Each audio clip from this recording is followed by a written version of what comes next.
Hello, welcome to whistle.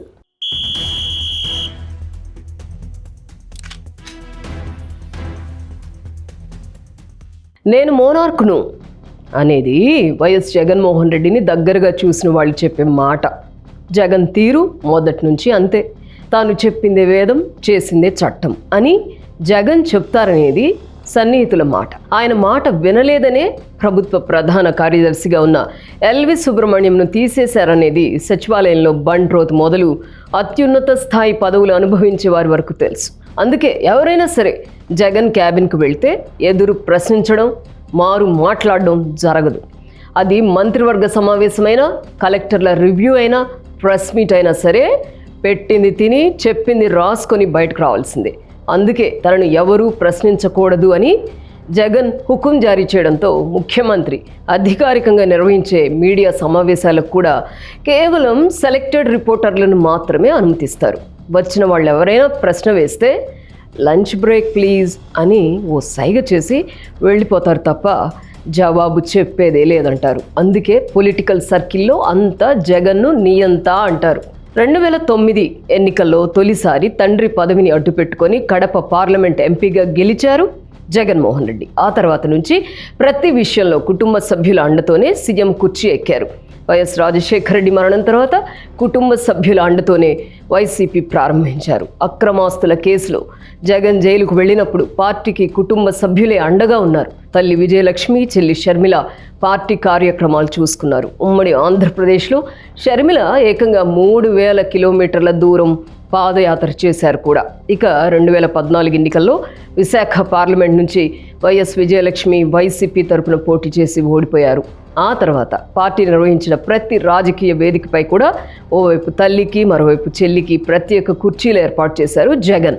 2019 ఎన్నికలకు ముందు జగన్ పాదయాత్ర చేసినప్పుడు ప్రతి జిల్లాలో కుటుంబ సభ్యులంతా ప్రత్యేకంగా సమావేశమయ్యారు, పరామర్శించారు. 2019 ఎన్నికల్లో అయితే కాలుకు బలపం కట్టుకొని మరీ తిరిగారు. జగన్ గెలుపు కోసం అహోరాత్రులు శ్రమించారు. బాయ్ బాయ్ బాబు అంటూ షర్మిల చెప్పిన డైలాగ్ సోషల్ మీడియాలో బాగా వైరల్ అయింది కూడా.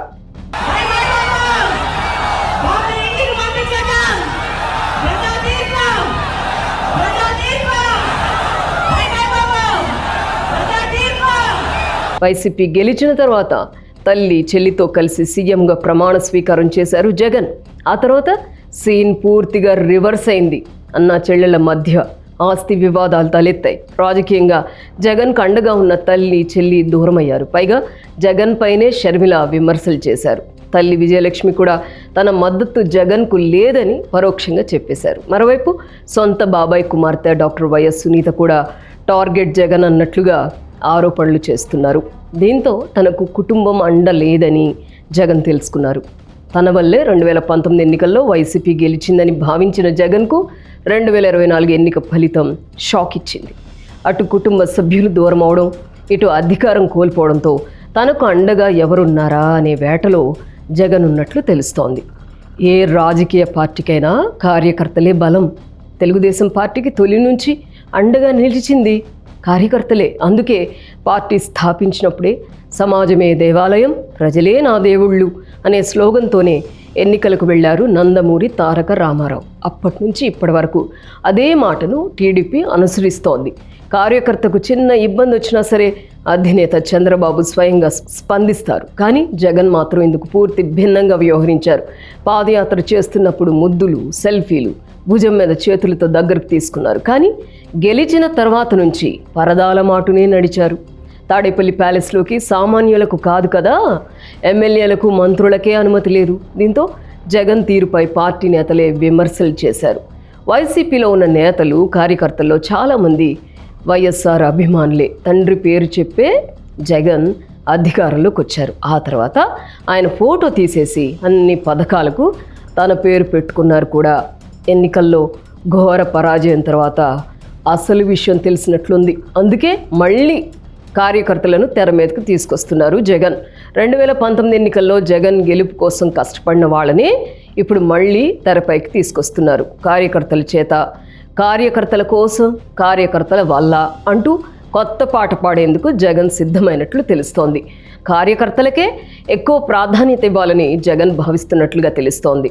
వాస్తవానికి ప్రస్తుతం వైసీపీని నాయకుల కొరత తీవ్రంగా కలవరపెడుతోంది. జగన్ సన్నిహితులని భావించిన వారే పార్టీకి గుడ్ బై చెప్పేశారు.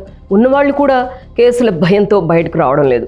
చివరికి పార్టీ చేపట్టిన కార్యక్రమాలకు కూడా నేతలు ముఖం చాటేస్తున్నారు. వచ్చే ఎన్నికల నాటికి పార్టీ పుంజుకోవాలంటే అది కార్యకర్తల వల్లే సాధ్యమనేది జగన్ నమ్మకం. అందుకే ఇటీవల జరిగిన నియోజకవర్గాల రివ్యూ మీటింగ్లో కూడా పదే పదే కార్యకర్తల గురించి జగన్ ప్రస్తావిస్తున్నారు. మొత్తంగా కార్యకర్తలపైనే పూర్తిగా ఆధారపడాలని జగన్ భావిస్తున్నట్లు తెలుస్తోంది.